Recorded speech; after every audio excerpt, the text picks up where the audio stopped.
Di saat Indonesia mengalami krisis pangan dan krisis ekonomi parah dengan tingkat inflasi mencapai 600%, dan Indonesia memberi izin membuka bantuan dari luar negeri, CARE International resmi beroperasi sejak 6 Mei 1967.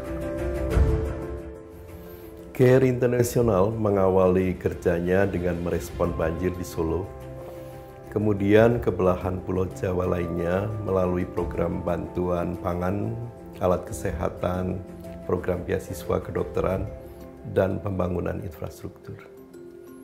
Di tahun 70-an, CARE International memperluas area kerja di luar Jawa, yaitu Nusa Tenggara Barat dan Sulawesi, melalui program bantuan pangan, pemberian obat-obatan, dan air bersih.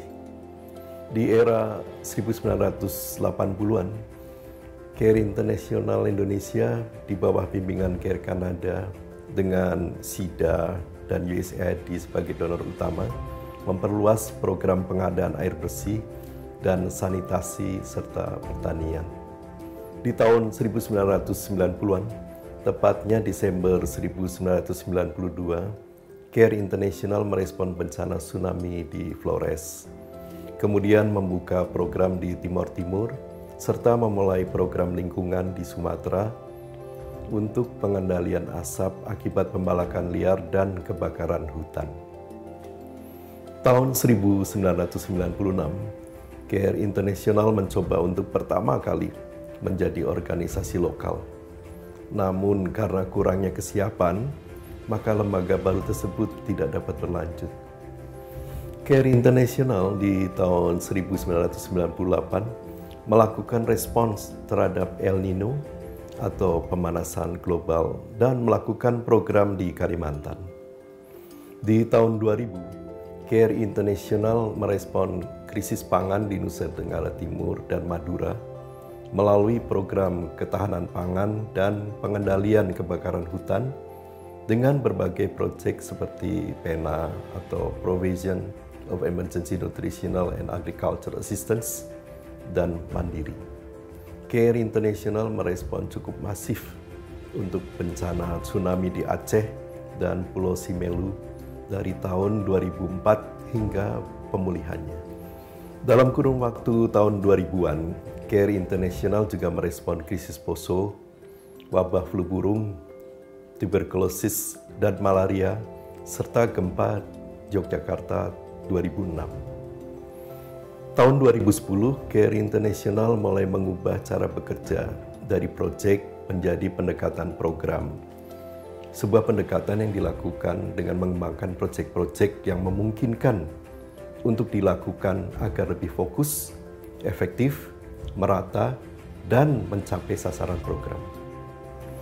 Hingga tahun 2019, CARE International senantiasa bekerja sama dengan pemerintah, baik di tingkat pusat maupun daerah di Indonesia, melalui program, yaitu Partnership for Resilience atau PFR di Nusa Tenggara Timur, Respons Bencana dan Pemulihan di Sulawesi Tengah, SIGAP atau Strengthening Government Ability Toward Disaster Preparedness di Jakarta, Prosper di Serang dan Makassar, EKATA, PACE, Buka, Warung Anak Sehat atau WAS di beberapa kabupaten di Jawa Barat, Jawa Tengah, Yogyakarta, dan Maluku.